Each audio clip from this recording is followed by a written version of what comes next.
Trevor Noah has his say on overthrowing Mugabe. The moment we've been waiting for. Trevor Noah has finally given the world his take on the coup, but not a coup taking place in Zimbabwe.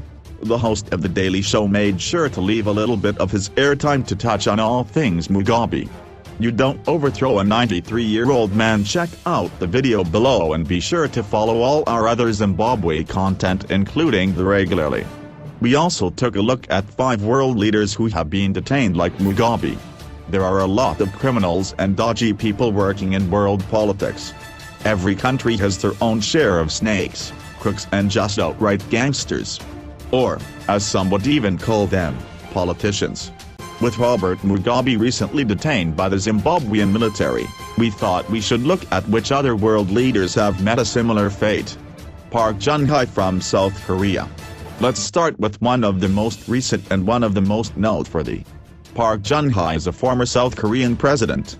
She was arrested after hundreds of thousands of South Koreans took to the streets to protest her corruption.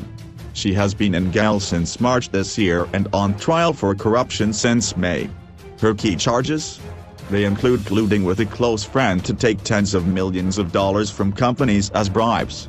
Her friend was also allowed to pull political strings from the shadows. Sounds a bit good-ish, doesn't it? Slobodan Milosevic from Serbia.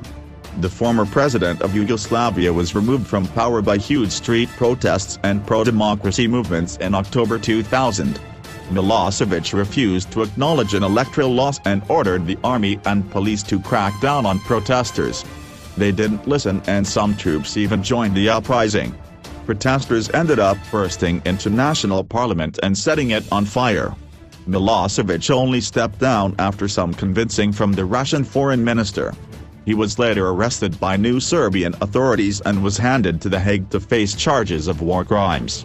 He died of a heart attack in his prison cell in 2006.